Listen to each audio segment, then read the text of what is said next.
बदलते भारत की शान।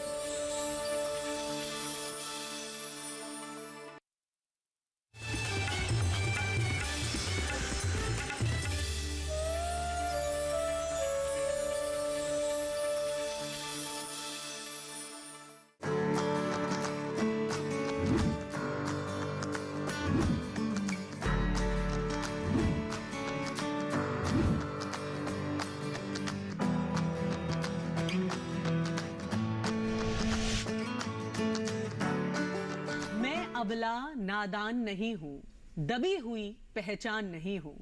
मैं स्वाभिमान से जीती हूँ, रखती अंदर खुददारी हूँ। पुरुष प्रधान जगत में मैंने अपना लोहा मनवाया। जो काम मर्द करते आए, हर काम वो करके दिखलाया। मैं स्वर्णिम अतीत सदृश फिर से पुरुषों पर भारी हूँ।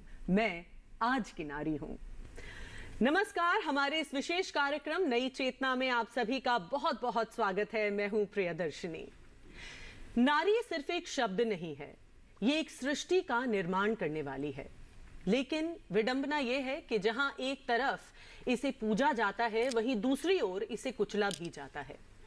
लेकिन सराहनीय बात यह है कि नारी में वो शक्ति है, महिलाओं में वो शक्ति है कि वो अपने जीवन को पुनः उठाकर उसका रुख बदलने की ताकत रखती हैं। हमारे साथ ऐसी ही कुछ दीदियां जुड़ी हैं जो स्वयं सहायता समूह का हिस्सा हैं और उन्होंने न सिर्फ अपना जीवन बदला है, उन्होंने अपनी परिस्थितियों से समझौता नहीं किया है, बल्कि अपनी परिस्थितियों को अपने फेवर में करा है। साथ ही अपने जैसी कितनी ही महिलाओं का जीवन बदलने का मद्दा उनके अंदर है, ताकत उनके अंदर है। तो आइए इतनी प्रभावशाली महिलाओं से, जो हम सभी के लिए रोल मॉडल्स हैं, बात करते हैं।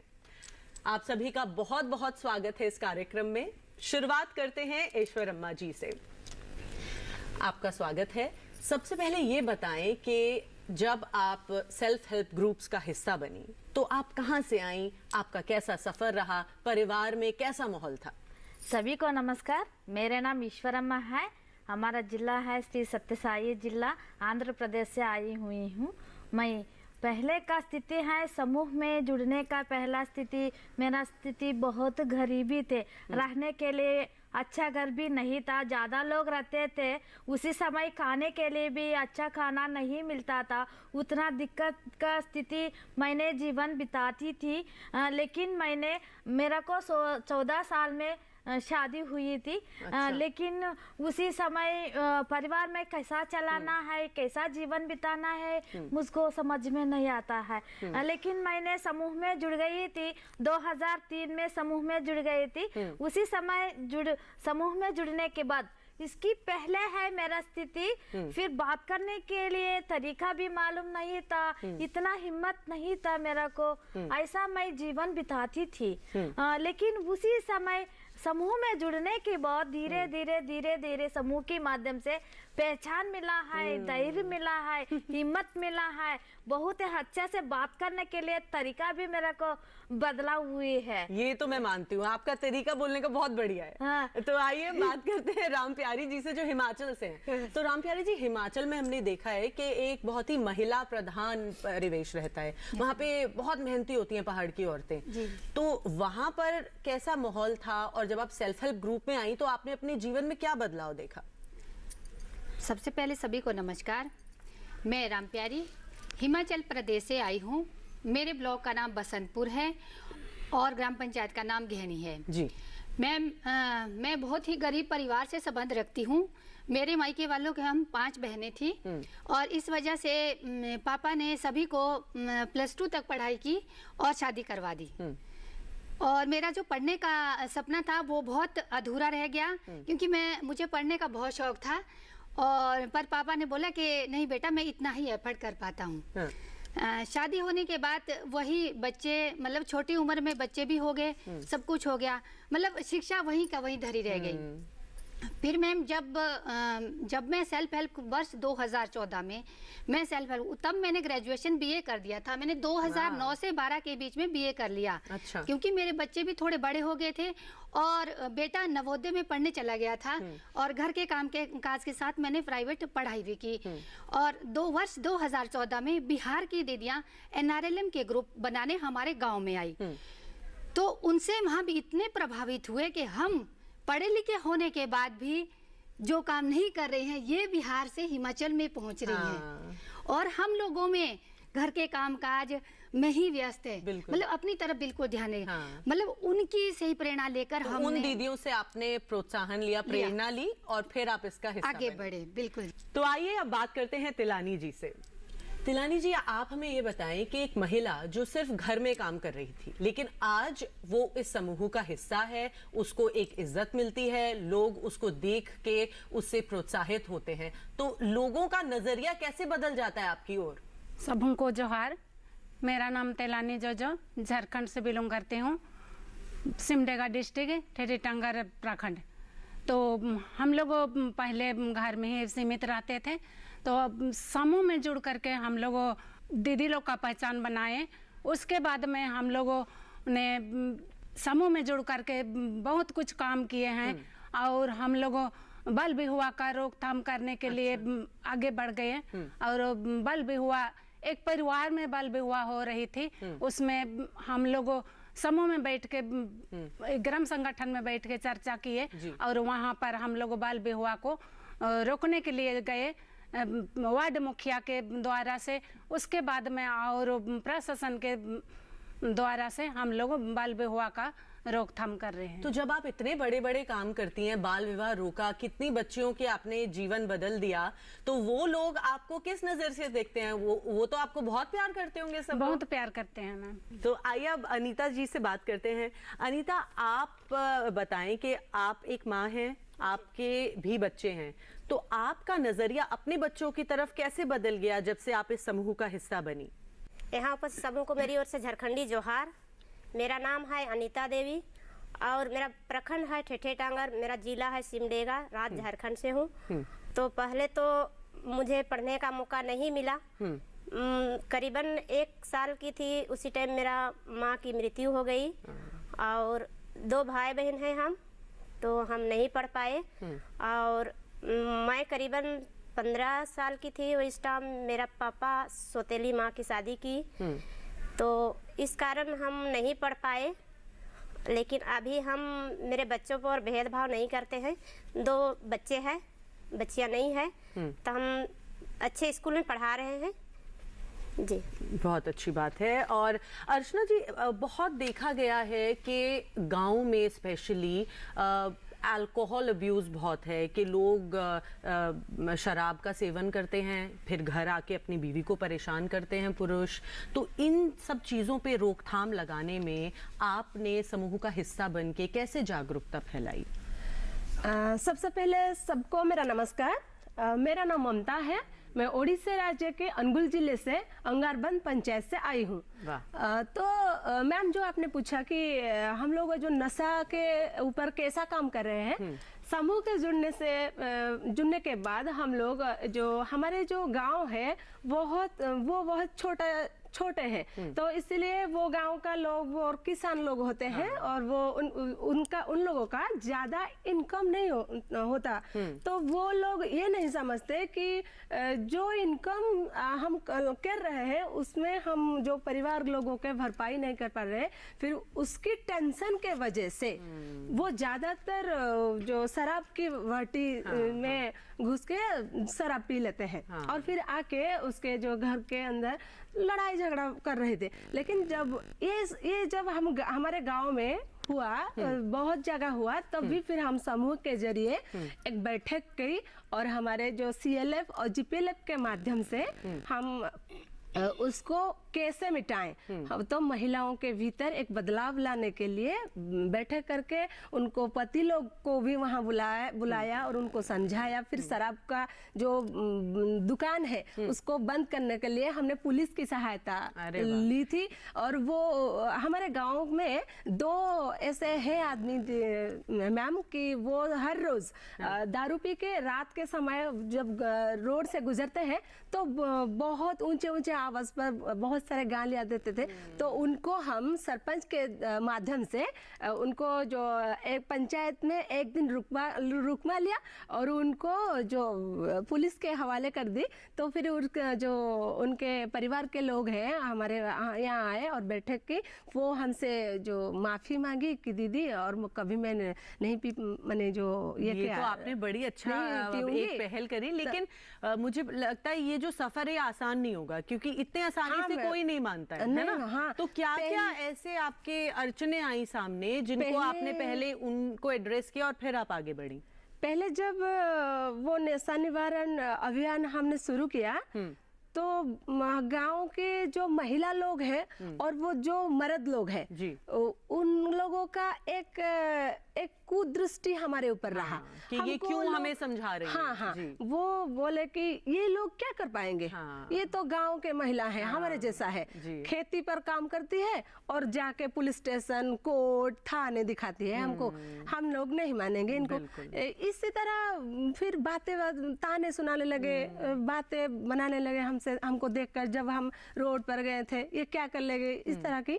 तब हमने महिलाओं ने हमारे जीपीएलएफ में जो सेक्ट कमेटी के मेंबर और हमारे सरपंच मैम के माध्यम से हम लोगों का एक जो लेडी कांस्टेबल लेडीज जो है उनके सहायता ली। और फिर हमारा जो डिस्ट्रिक्ट लीगल सर्विस एक्शन जो है उसमें तो सबकी सहायता से आप सबको साथ लेके चले और तब ये कर पाए। हाँ, तो आपने भी बहुत सारे लोगों के साथ काम किया है जो डोमेस्टिक अब्यूज यानी घर पे उनके पति उनको परेशान कर रहे हैं, पीड़ित कर रहे हैं किसी वजह से। आप कोई ऐसे हमें 1-2 केसेस बताएं जिनमें आपने उनकी सहायता करी और आज वो खुशहाली से जीवन जी रहे हैं। हाँ मैडम, हम भी एक समस्या को हल किया है। एक नहीं है, बहुत सारे किए थे, लेकिन एक के बारे में मैं बताती हूँ।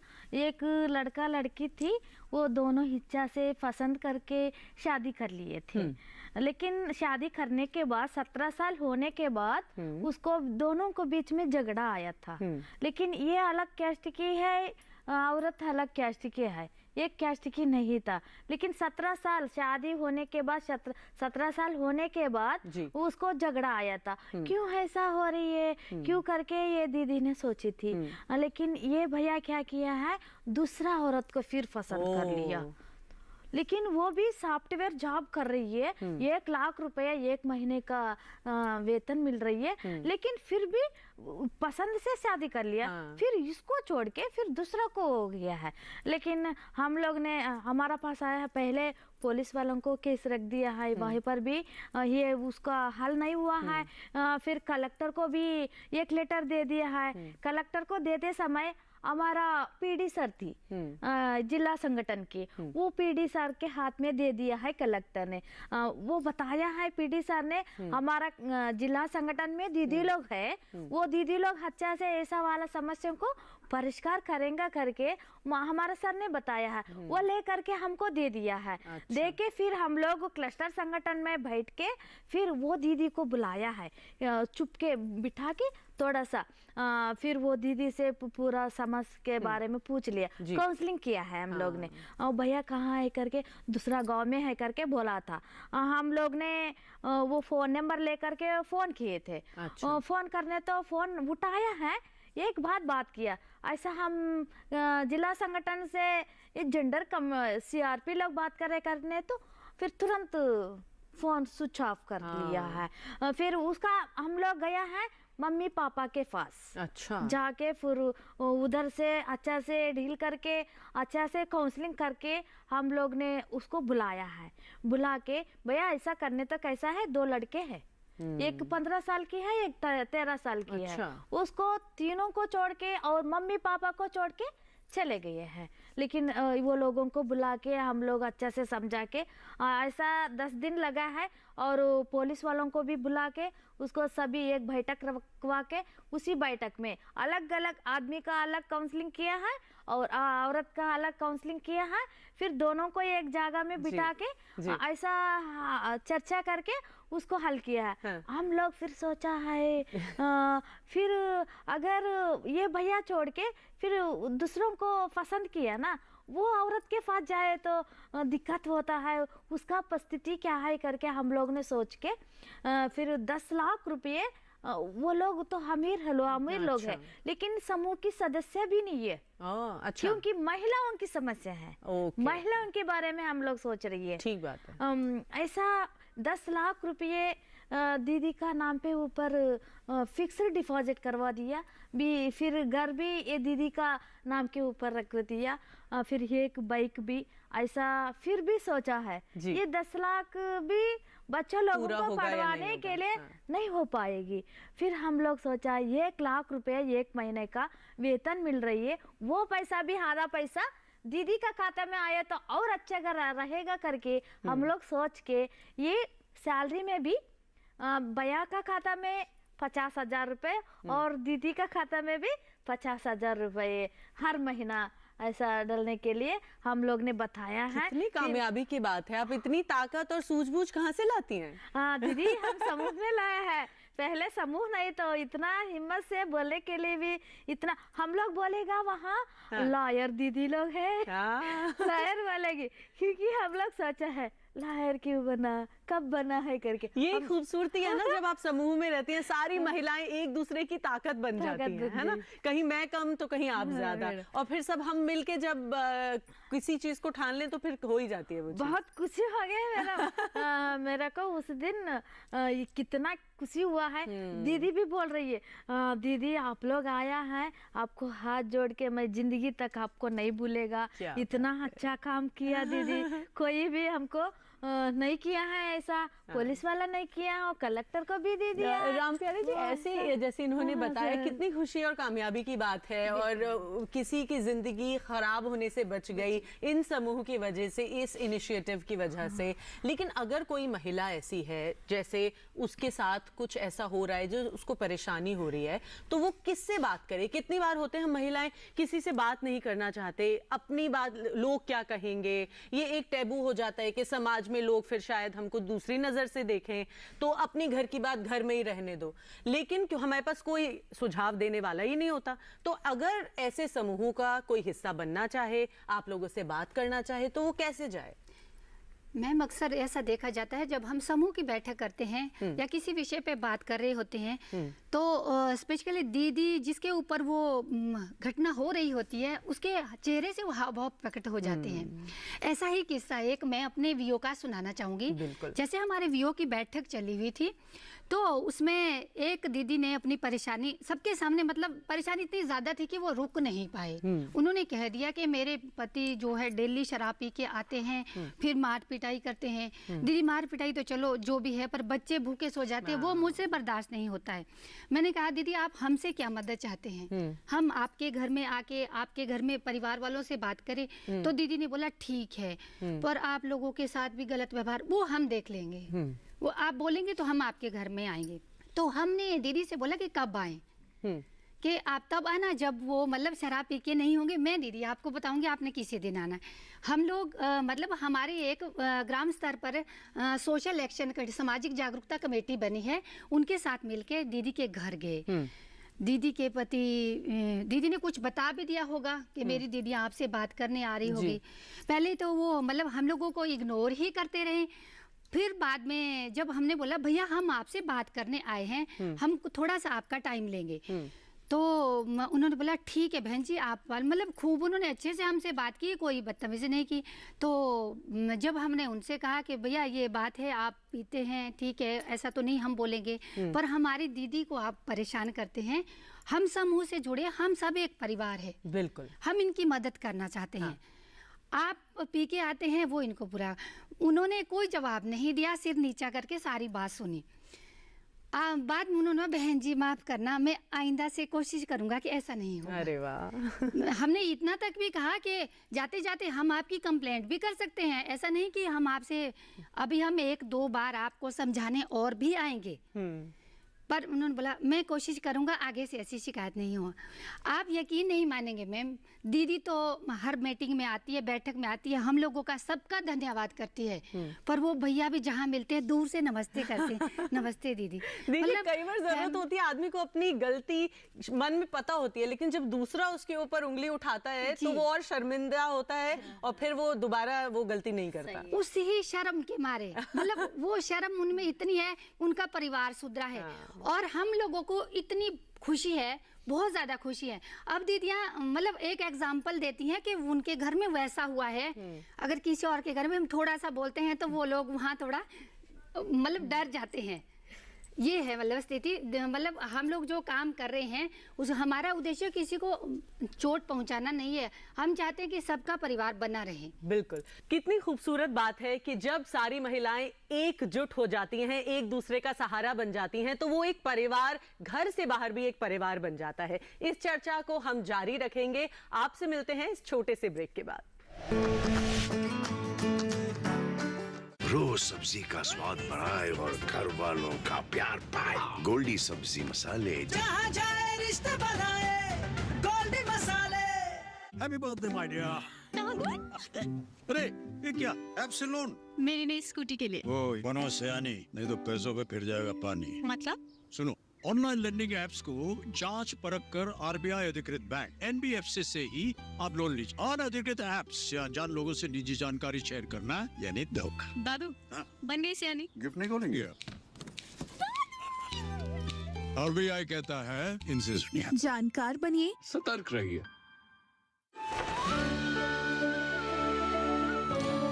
असली हीरो का कंगन कैसे?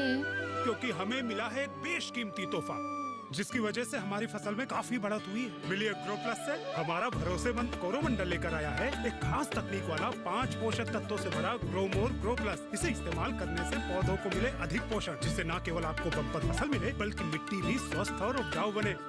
एक अनमोल तोहफा जो बनाए मिट्टी को सोना और फसल को बेमिसाल।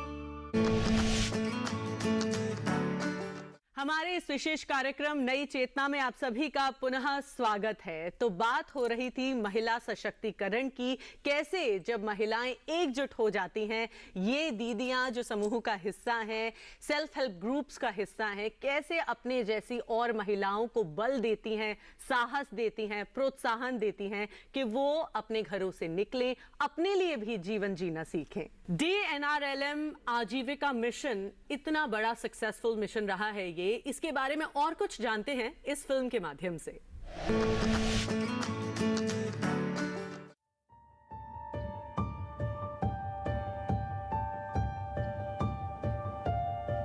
महिलाओं के खिलाफ हिंसा के किस्से अक्सर हमारे सामने आते हैं।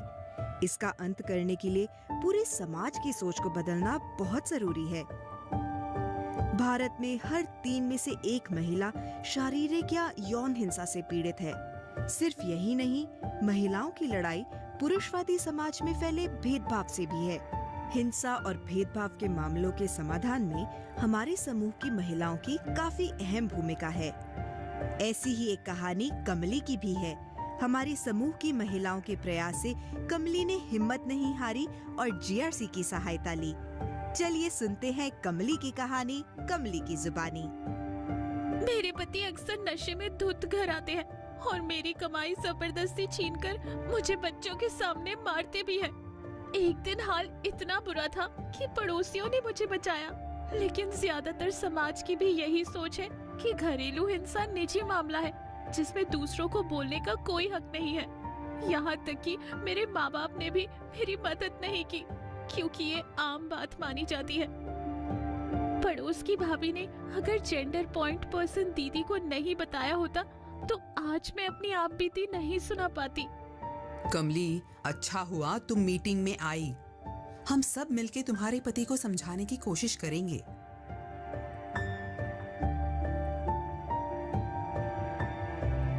लेकिन तुम्हारे पति को समझाने पर भी वो नहीं माना। जब कमली के पति ने सेल्फ हेल्प ग्रुप महिलाओं की बात नहीं सुनी, तब village organisation social action committee की प्रतिनिधि ने उससे सख्ती से बात करने की कोशिश की। फिर भी वो नहीं माना। तब विलेज ऑर्गेनाइजेशन की सभी महिलाओं ने क्लस्टर लेवल फेडरेशन से मदद मांगी। देखो, घरेलू हिंसा कानूनी जुर्म है। अगर तुमने ये मारपीट बंद नहीं की तो तुम्हारे खिलाफ पुलिस में शिकायत की जाएगी।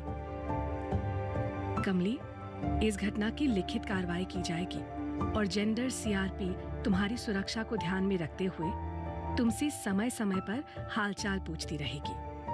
तुम्हारे पति को जेंडर रिसोर्स सेंटर में बुलाकर लिखित में संकल्प दिलवाएंगे कि वो तुम पर फिर कभी हाथ नहीं उठाएगा।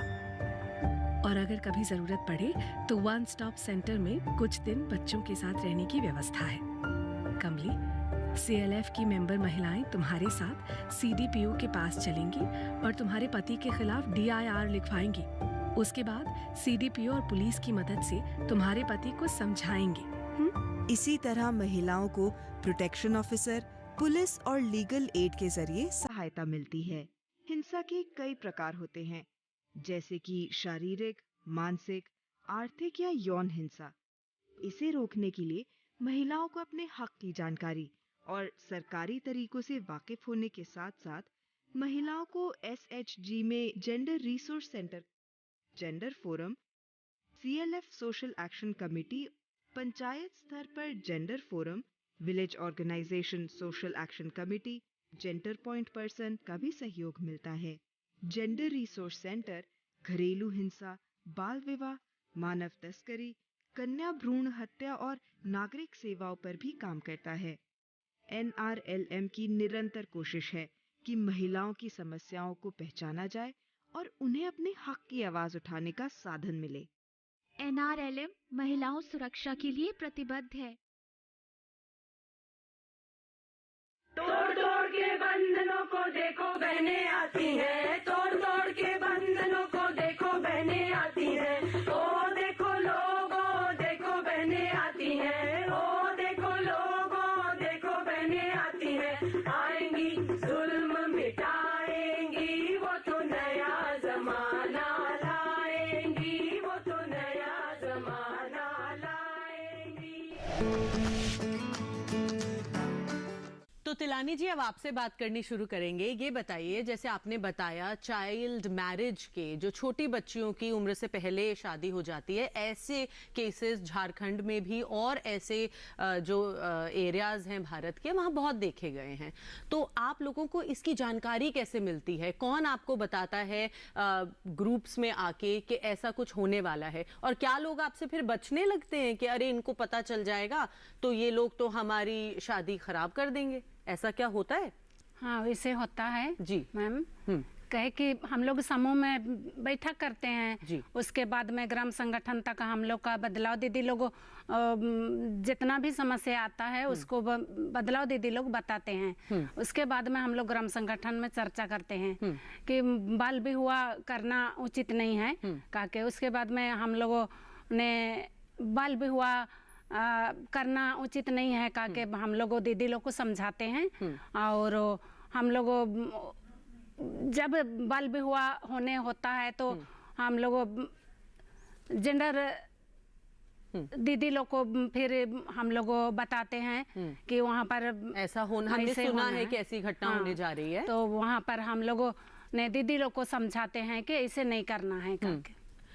जैसे हमने कहा कि स्वयं सहायता समूह एक परिवार की तरह है, ठीक है? तो परिवार में आदमी अपने दुख भी बांटता है और सुख भी बांटता है। तो वहाँ का कैसा माहौल रहता है? आप लोग क्या एक्टिविटीज करते हैं? क्या आपके साथ काउंसलिंग होती है, वर्कशॉप होती है? आप थोड़ा हमें, अगर हमें नहीं पता और मैं यहाँ बैठ के आपके समूह का हिस्सा बनना चाहूँ तो मुझे बताओ कैसा माहौल होता है? देखिए मैम, जब समूह को हम एक परिवार मानते हैं ना, तो फिर समूह में जो दीदी लोग रहते हैं उन सब का समस्या हमारा समस्या है। बिल्कुल ठीक बात। तो फिर जब एक बात घटना में छोटी से कह के बोल सकती हूँ? बिल्कुल बोल सकती। तो हमारे गांव में एक घटना हुई थी। जो लड़की का उम्र 14 साल है और लड़का का 22। तो फिर वो लड़की को लव में फंसा के उसको भगा के ले गया। तो फिर वो भगा कर लेके उसके घर के अंदर जो दरवाजा बंद करके रखा। फिर गाँव जो लड़की के मम्मी है वो रोते रोते हमारे पास आए कि दीदी लड़की ने स्कूल गए थे 10 से 4 बज गए, फिर 4 बजे से अभी 5 बज गए, लड़की घर नहीं आए मेरे। तो फिर हम उनके साथ बात करके हमको पता चला कि वो जो जिस लड़के के साथ उसका अफेयर चल रहा था वो उसको उठा के ले गए। तो फिर हमारा जो जीपीपी मेंबर है और SAC कमेटी का मेंबर है उनके साथ मिलके हम उनके घर गए। हम उनके घर जब गए वो लड़का दरवाजा बंद करके सामने लाठी लेकर खड़ा था कि जो कोई भी मेरे घर आएगा उसको मैं वहां पे टाल दूंगी। तो फिर हम लोगों को थोड़ा डर भी लगा था क्योंकि वो उस समय बहुत गुस्से में था। तो फिर हम लोग गए फिर उनके माँ और पापा के साथ बात की कि आपकी लड़का जो लड़की को उठा कर ले है ना उसको छोड़ दे, वो अगर नहीं छोड़ेगी तो फिर पुलिस केस होगी, ये जो चाइल्ड मैरिज के अंडर आता है ना, इसलिए। तो उसके मम्मी पापा बोले कि वो तो हमारे बात भी नहीं मैंने सुनते, तो फिर हम क्या करें, जो करना है तुम कर लो। अच्छा, इस तरह हमको कह के हमसे वहाँ जाने को कहा। तो फिर हमने सोचा, लड़की की मम्मी बहुत जोर से रोने लगी थी कि मेरे लड़की को मुझे दे दो। तो फिर हम उसको सांत्वना दी कि दीदी आप चुप हो जाइए, परेशान मत होइए, और हम लोग देखते हैं कुछ हमारे तरफ से क्या हो सकता है। तो ये बात लेकर हम हमारे सरपंच के पास गए। हमारे गांव के वो मुखिया है, तो वो सरपंच के साथ हम लोग सौखी सेंटर में उसका नाम से एक केस दर्ज किए।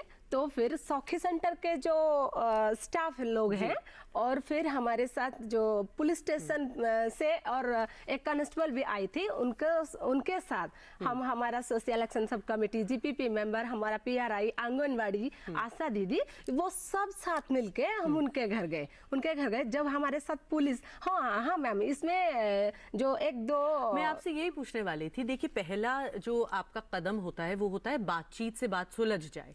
जब बातचीत से ना सुलझे बात तो फिर आप वकील पे जाएं, आप पुलिस पे जाएं।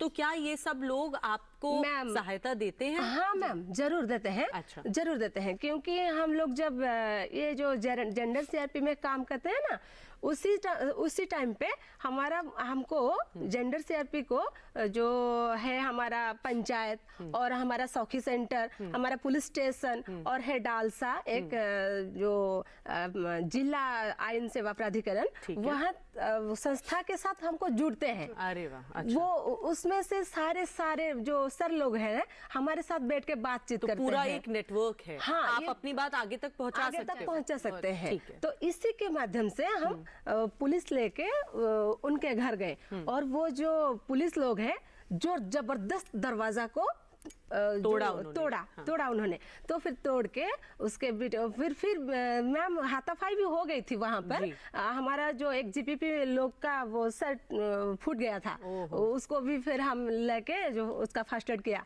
तो ये घटना को ये जो लड़की को फिर रेस्क्यू किया।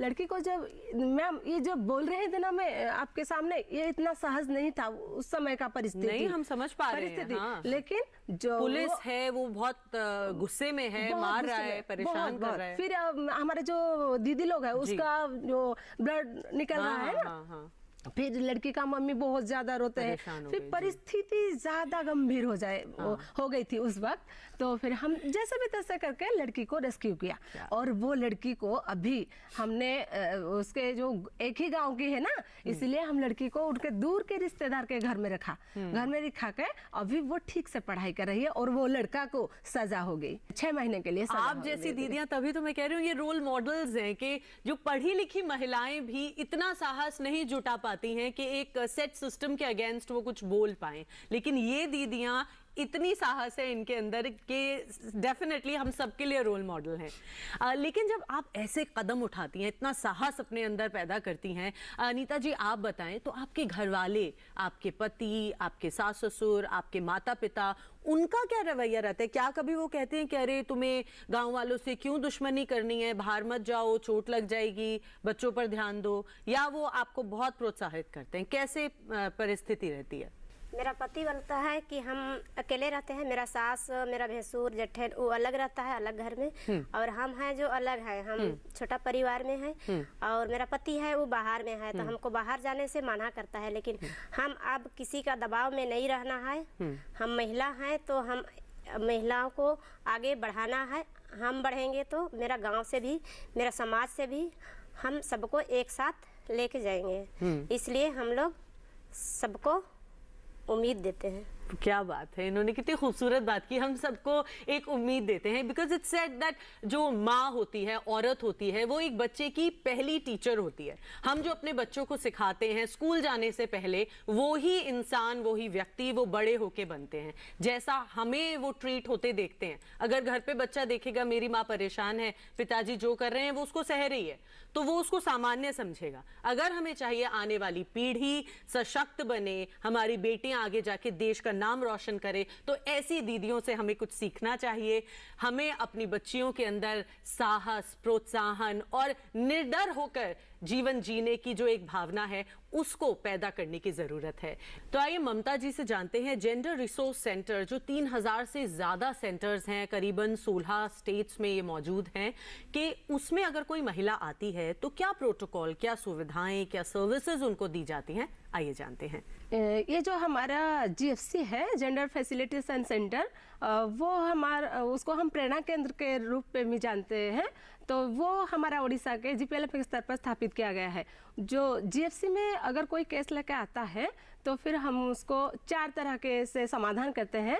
फिर पहला है उनका जो केस है वो किस प्रकार का केस है, स्कीम रिलेटेड है या क्या जेंडर बेस्ड वायलेंस का है या फिर अदर का है, तो उसको देख के हम केस रजिस्टर करते हैं। फिर उसके बाद हम उनको काउंसलिंग करते हैं, वो किसी तरह का सेवा हमसे पाना चाहते हैं। फिर उसके बाद हम उसका केस को वो रेफर करते हैं ताकि वो उसका केस हल करने में थोड़ा सुविधा आ जाए। तो फिर वो फिर 4 स्टेप जो है वो हमको उसको हम फॉलो अप करते हैं, ताकि जो केस वो हमारे पास लेके आई थी वो केस कितने दूर तक समाधान हो पाया, ताकि वो उसको खुद मिली या ना मिली, उसको पाने के लिए उसको क्या करना चाहिए था, फिर बाद में उसको हम फॉलो अप करते हैं। इसी को हम प्रोटोकॉल कहते हैं, और प्रोटोकॉल के जरिए हम एक महिला को सहायता देते हैं। जब उस महिला की आपने सहायता कर दी तो आप उनसे क्या संबंध बना के रखते हैं कि अभी भी वो परेशानी बरकरार है या वो आराम से रह रही है? हम लोग फॉलोअप भी करते हैं। फॉलोअप करते समय ठीक है कि नहीं कि वो भी पूछते हैं, लेकिन उसके पहले केस आते समय है ना, CLF में एक अलग कमरा रहता है, लेकिन CLF के बाहर एक बोर्ड में भी लिखवाते हैं हम लोग। बोर्ड में कौन कौन है टीम में, जेंडर CRP लोग कितना लोग है, उसका नाम, फिर मोबाइल नंबर भी उधर लिखवाते हैं। ऐसा लिखवाने के बाद जो भी समस्या आया है, हर हमको अलग से सेंटर है, सेंटर में वो लोग लेटर लिखवा के हमको देता है। देने के बाद पहले हम लोग क्या करते हैं, फिर तुरंत एक रजिस्टर रहता है। अच्छा। जेंडर वाला केस लिखने के लिए एक रजिस्टर रहता है, इस रजिस्टर में हम लोग एंटर करवाते हैं। एंटर करने के लिए भी अलग रहता है अकाउंटेंट से एंटर करवाते हैं। फिर ये समस्या को, फिर वो समस्या को जाने के लिए भी हम लोग रिसोर्स भी लेता है। कैसा लेता है रिसोर्स, हर सदस्य साल में एक बार 12 रुपये जेंडर फंड भी हम लोग जमा करते हैं। उसी पैसों से हम लोग खर्च करते हैं, क्योंकि कुछ तो कुछ होना चाहिए ना। इसलिए ऐसा हम लोग करते हैं। पूरा हर चीज को भी 1 रुपये भी खर्च करने तो भी रजिस्टर में लिखवाते हैं। ऐसा हम लोग करते हैं। फिर फॉलोअप भी हम लोग, तो आपके पास तो बहुत सारे केसेस आते होंगे, तो आप कैसे ये निर्धारित करते हैं कि ये केस हम पहले लें, या कई बार कोई रह गया? हम लोग तो है ना, जब कब आया है उस केस को, तुरंत हम लोग उसको जब हम लोग हल करते हैं। क्यों, टीम रेडी है, कौन सा केस आया है, क्योंकि हमारा दर्द है, अपना खुद उस दर्द को ले लिया है, इसीलिए हमको भी वो काम करने के लिए बहुत पसंद। पहले टीम में चुनाव करते समय किसको ऐसा काम में हिच्चा है, उस लोगों को लेकर के उसको प्रशिक्षण भी दिलाते हैं। बहुत सुंदर। प्रशिक्षण भी दिलाता है। प्रशिक्षण होने के बाद, क्योंकि पहले समझ में नहीं आता ना। प्रशिक्षण जिंदगी तक प्रशिक्षण जरूरी है। प्रशिक्षण लेने के बाद हम लोग अच्छा से कोई समस्या आने पर भी हम लोग अच्छे से कर सकते हैं। तो हमने जाना ये दीदियां कितनी तत्पर हैं। एकदम उनके पास जैसे ही केस आता है ये तुरंत उसको अपना मानकर उस पे काम करना शुरू कर देती हैं। तो राम प्यारी जी, नई चेतना जो ये कैंपेन है इसके बारे में हमें कुछ बताएं। मैम, नई चेतना जो एक कार्यक्रम है जिसमें हमारे वीओ स्तर पर, ब्लॉक स्तर पर, ग्राम पंचायत स्तर पर विभिन्न कार्यक्रम होते हैं और इसका जो टाइम पीरियड रहता है 1 मंथ का। अच्छा। इसमें हम बैठकों के अलावा सार्वजनिक स्थानों पर रैलियां निकालेंगे और दूसरे पहले हम वीओ स्तर पर और फिर अपने क्लस्टर स्तर पर सार्वजनिक स्थानों पर सभी को, जैसे स्कूल के बच्चे भी उसमें इन्वॉल्व करते हैं, तो रैलियां निकालेंगे। उसके माध्यम से हम लोगों को जागरूक करेंगे जो हमारे समाज में असमानता है, जेंडर से रिलेटेड कोई भी असमानता है उसको दूर करने का हम प्रयास करेंगे। और दूसरा हम उसमें ये भी हमारा एक कैंडल मार्च भी होता है। अच्छा। जो जो हम रात को करेंगे और सार्वजनिक स्थान पे उसमें सारी महिलाओं की भागीदारी, इवन हम उसमें पुरुष भी लेंगे। उस मार्च कैंडल मार्च करने का ये मतलब है कि महिलाएं अब रात में बाहर भी निकल सकती है, वो किसी से डरती नहीं है। जी। उससे हमने वैसे पिछले साल हमने ये संदेश दिया है और इस साल हम ये हमारे कैंपेन में ये तो भी है। ये जो कैंडल मार्च है जो कैंपेन का हिस्सा है, ये सारे आपके हर समूहों में होगा? ये हर समूह में। अच्छा। हर समूह में, हर वीओ स्तर पर, पंचायत स्तर पर, ब्लॉक स्तर पर, ये मतलब 3-4 फेज में हर जगह होगा और इसमें हर महिला की भागीदारी होगी जो समूह से जुड़ी है। क्या बात है। तो आप देखेंगे नई चेतना के तहत कितना कुछ कर रही हैं ये महिला, हमारी गवर्नमेंट भी। और 25 नवंबर को नई चेतना कैंपेन का फेज 2 लॉन्च होने जा रहा है। उस दिन है international day of elimination of violence against women और इस खास मौके पर नई चेतना कैंपेन का 2nd फेज लॉन्च होने जा रहा है। आप इसको फॉलो कर सकते हैं सोशल मीडिया हैंडल पे कि क्या क्या ये दीदियां कर रही हैं और इसकी कवरेज आपको सोशल मीडिया पे जगह जगह देखने को मिलेगी। तो प्लीज ट्यून इन। इस विशेष कार्यक्रम में हमने इतना सीखा और हमें उम्मीद है जितनी भी महिलाएं हमें देख रही हैं, अगर वो चाहें इन समूहों का हिस्सा बनना तो वो मिनिस्ट्री ऑफ रूरल डेवलपमेंट के इतने सारे इनिशिएटिव्स, डे NRLM के माध्यम से इसका हिस्सा बन सकती हैं। हमारे साथ जुड़ने के लिए, हमारी दीदियों को सुनने के लिए बहुत बहुत धन्यवाद। धन्यवाद।